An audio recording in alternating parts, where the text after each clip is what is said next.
ഈശോമിശിഹായ്ക്ക് സ്തുതിയായിരിക്കട്ടെ.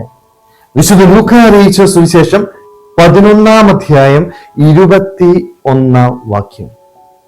ശക്തൻ ആയുധധാരിയായി തന്റെ കൊട്ടാരത്തിന് കാവൽ നിൽക്കുമ്പോൾ തന്റെ വസ്തുക്കൾ സുരക്ഷിതമായിരിക്കും. ഇതൊരു കാവൽ നിൽക്കുന്ന കാര്യത്തെക്കുറിച്ച് വചനത്തിലൂടെ ഈശോ നമ്മളെ ഓർമ്മിപ്പിക്കുകയാണ്. ആയുധധാരിയായിട്ട് കാവൽ നിൽക്കാനായിട്ട് സാധിച്ചാല് നിനക്കുള്ളത് സുരക്ഷിതമായിട്ട് കാത്തു സൂക്ഷിക്കുവാനായിട്ട് നിനക്ക് സാധിക്കും.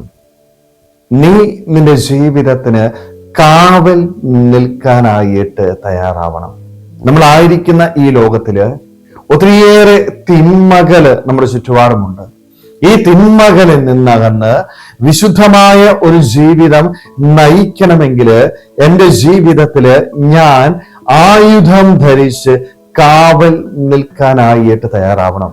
പൈശാചികമായ ശക്തികൾ നമ്മുടെ ജീവിതത്തിലേക്ക് പ്രവേശിക്കാതിരിക്കാനായിട്ട് ഈ ഒരു കാവൽ നമ്മുടെ ജീവിതത്തിൽ ഉണ്ടാവണം. ജാഗ്രതയോടുകൂടി തീഷ്ണതയോടുകൂടി ജീവിക്കാനായിട്ട് നമുക്ക് സാധിക്കണം. ഒരുപക്ഷെ ഈ ജാഗ്രത കുറയുമ്പോഴാണ് തിന്മകൾ എൻ്റെ ജീവിതത്തിലേക്ക് പ്രവേശിക്കുകയും പാപത്തിന് അടിമപ്പെട്ട് നിരാശയിൽ ജീവിക്കുന്ന ഒരു വ്യക്തിയായിട്ട് നമ്മൾ മാറുകയും ചെയ്യുക.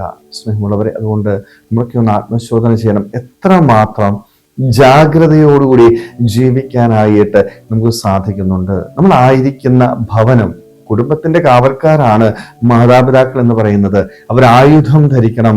എന്തായുധമാ? ദൈവത്തെ കൂട്ടുപിടിക്കാനായിട്ട് അവർക്ക് സാധിക്കണം. ദൈവം നൽകുന്ന ആയുധം ധരിച്ചുകൊണ്ട്, പ്രാർത്ഥനയാകുന്ന ആയുധം ധരിച്ചുകൊണ്ട് കാവൽ നിൽക്കുമ്പോൾ ആ കുടുംബത്തിലേക്ക് ഒരു തിന്മയും കടന്നു വരികയില്ല.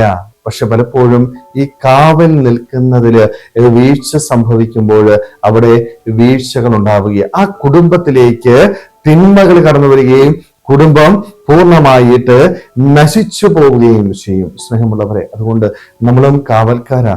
ദൈവത്തോട് ചേർന്നിരുന്ന് നല്ല ആയുധങ്ങൾ ധരിച്ച്, ദൈവം നൽകുന്ന ആയുധങ്ങൾ ധരിച്ചുകൊണ്ട് കാവൽ നിൽക്കുവാനായിട്ട്, തിന്മയെ ചെറുത്ത് നിന്നുകൊണ്ട് ഈ ഭൂമിയിൽ നമുക്ക് ദൈവം നൽകിയ സമ്പത്ത് അതിന്റെ പരിശുദ്ധിയില് കാത്തു സൂക്ഷിക്കുവാനായിട്ട് നമുക്ക് ഓരോരുത്തർക്കും ആത്മാർത്ഥമായിട്ട് ആഗ്രഹിക്കാൻ ശ്രമിക്കാം.